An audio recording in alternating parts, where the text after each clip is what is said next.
नमस्कार साथियों, तो एक बार फिर से आप सभी का स्वागत है हमारे यूट्यूब चैनल वीकेंड अचीव में। तो आज के इस वीडियो में जनरल नॉलेज की जो महत्वपूर्ण टॉप 10 क्वेश्चन है, आज इस वीडियो के माध्यम से उन सभी क्वेश्चनों का अध्ययन किया जाएगा। तो आपके लिए वो बहुत ही ज़्यादा महत्वपूर्ण रहेंगे।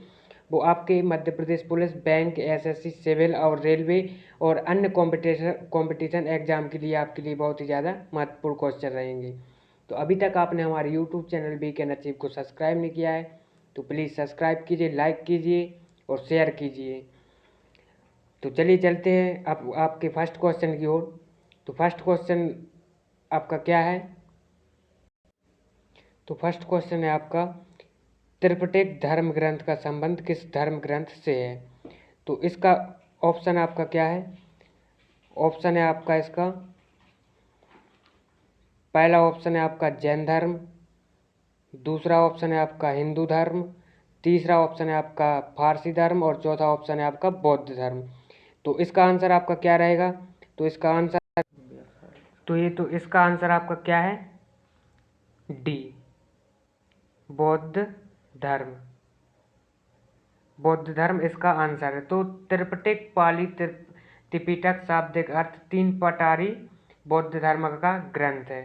तो ये बौद्ध धर्म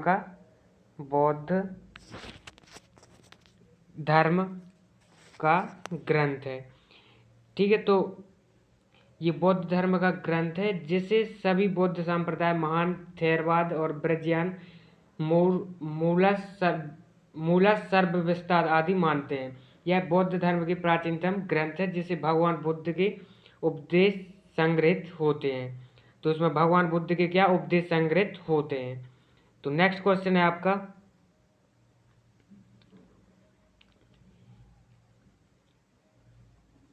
किस किले को गोल्डन फोर्ट के नाम से जाना जाता है? तो किस किले को गोल्डन फोर्ट के नाम से जाना जाता है? इसका ऑप्शन है आपका ए कुंभलगढ़, दूसरा है चित्तौड़गढ़, तीसरा है आपका सी रणथंभौर, चौथा है आपका जैसलमेर। तो इसका आंसर आपका क्या रहेगा? इसका आंसर है आपका डी। इसका आंसर आपका डी है, जैसलमेर। जैसलमेर। ठीक है, तो आपको इसके बारे में थोड़ी जानकारी दे दें। तो इसका आंसर आपका क्या है? जैसलमेर। जैसलमेर। तो जैसलमेर यह दुनिया की सबसे बड़े किले में से एक, यह आपको बता दें, जैसलमेर यह दुनिया के सबसे बड़े किलों में से एक सबसे बड़ा किला है। तो और राजस्थान में स्थित है। ये जैसलमेर किला कहाँ पर स्थित है? तो ये राजस्थान में आपका स्थित है। इसे रावल जैसवाल ने थार रेगिस्तान के बीचों बीच बनवाया गया था ये। तो जैसलमेर किले को सोनार किले के नाम से भी क्या किया जाता है, इसे जाना जाता है। जैसलमेर किले को सोनार किले के नाम से भी जाना जाता है। तो ये गोल्डन किला शहर से 76 किलोमीटर, और दूसरा नाम इसका क्या है? गोल्डन। दूसरा नाम है इसका गोल्डन। ठीक है, तो इसे गोल्डन किले के नाम से भी जाना जाता है। तो यह 76 किलोमीटर दूर त्रिकुटा पहाड़ी पर त्रिकोण आकार का ये बनाया गया है। ठीक है, तो क्लियर है। अब चलते हैं अब नेक्स्ट क्वेश्चन की ओर। तो नेक्स्ट है आपका, किस वायसराय के कार्यकाल में भारत की राजधानी कलकत्ता से दिल्ली बनी है? तो इसका पहला ऑप्शन है आपका लॉर्ड हार्डिंग, दूसरा ऑप्शन है आपका लॉर्ड कैनिंग, तीसरा ऑप्शन है आपका लॉर्ड लिटन और चौथा ऑप्शन है आपका डी, लॉर्ड क्वाइट। तो इसका आंसर क्या रहेगा आपका? तो इसका आंसर आपका क्या है?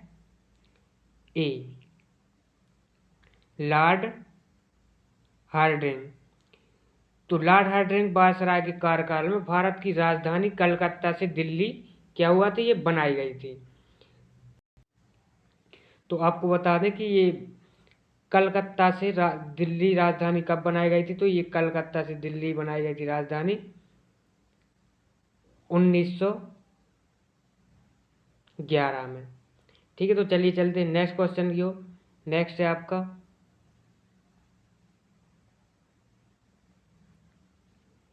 निम्नलिखित में से कौन सा देश फर्स्ट पास्ट द पोस्ट निर्वाचन प्रणाली का अनुसरण करता है?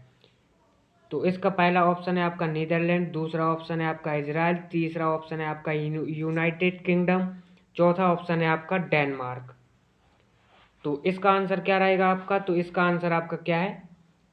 सी, यूनाइटेड किंगडम।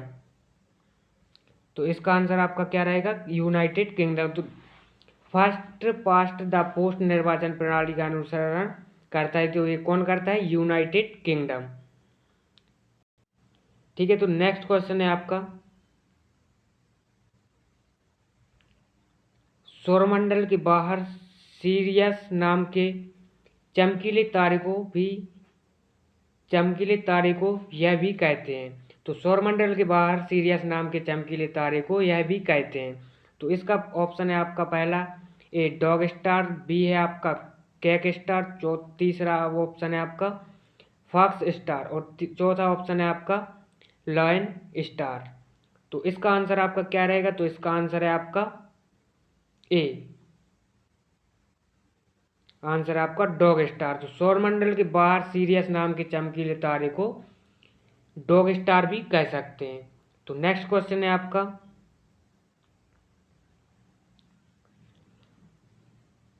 पृथ्वी से चंद्रमा के केंद्र तक की दूरी को क्या कहा जाता है? तो पृथ्वी से चंद्रमा तक की केंद्र तक की दूरी को क्या कहा जाता है?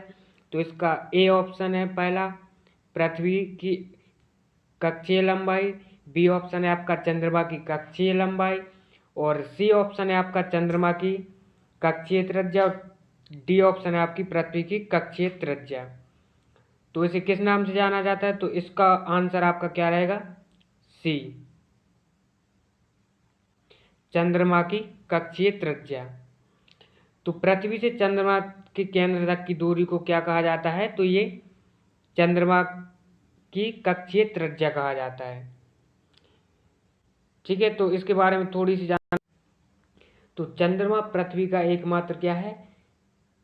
प्राकृतिक उपग्रह भी है। तो चंद्रमा पृथ्वी का एकमात्र प्राकृतिक उपग्रह है। यह सौरमंडल का पांचवा सबसे बड़ा क्या है? विशाल उपग्रह है। पांचवा सबसे बड़ा विशाल प्राकृतिक उपग्रह है। तो ये क्या है?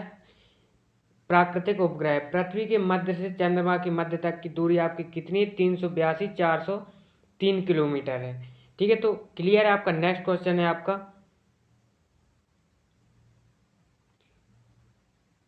किस देश के साथ भारत की सबसे लंबी अंतर्राष्ट्रीय सीमा लगती है?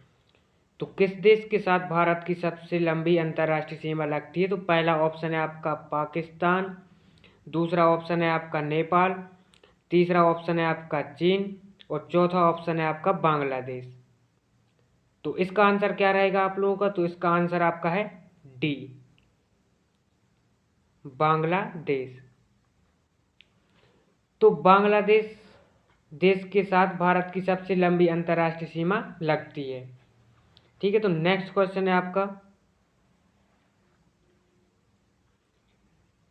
निम्नलिखित में से कौन सा एक प्रत्यक्ष कर है? निम्नलिखित में से एक प्रत्यक्ष कर है।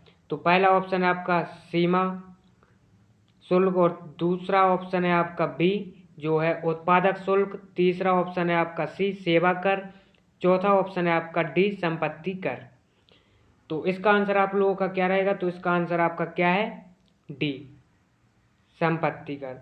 तो संपत्ति कर एक क्या है? प्रत्यक्ष कर है। संपत्ति कर क्या है? प्रत्यक्ष कर है। ये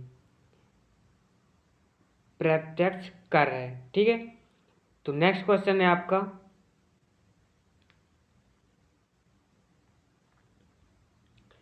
भारतीय रिजर्व बैंक का राष्ट्रीयकरण किस वर्ष किया गया था? तो भारतीय रिजर्व बैंक का राष्ट्रीयकरण किस वर्ष किया गया था? पहला ऑप्शन है आपका 1949, दूसरा ऑप्शन है आपका बी 1939, तीसरा ऑप्शन है आपका 1959 और चौथा ऑप्शन है आपका 1969। तो इसका आंसर क्या रहेगा? तो भारतीय रिजर्व बैंक का राष्ट्रीयकरण 1949 को किया गया था। ठीक है, तो भारतीय रिजर्व बैंक का राष्ट्रीयकरण 1949 को किया गया था। साथ ही साथ भारतीय रिजर्व बैंक को पहले क्या कहते थे? तो इसे पहले इंपीरियल बैंक भी कहते थे। इंपीरियल बैंक भी इसे कहा जाता था। तो भारतीय रिजर्व बैंक को पहले किस नाम से जाना जाता था? इंपीरियल बैंक के नाम से जाना जाता था। और इसका राष्ट्रीयकरण कब हुआ था आपका? इसका राष्ट्रीयकरण हुआ था 1949 को। ठीक है, नेक्स्ट क्वेश्चन है आपका,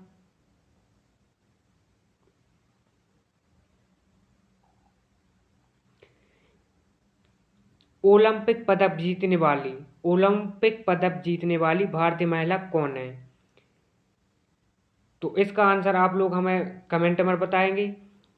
ठीक है, तो ओलंपिक पदक जीतने वाली पहली भारतीय महिला कौन है? तो इसका पहला ऑप्शन है आपका सोनिया मिर्जा, दूसरा ऑप्शन है आपका साइना नेहवाल, तीसरा ऑप्शन है आपका कर्णम मल्लेश्वरी और चौथा ऑप्शन है आपका दीप कर्माकर।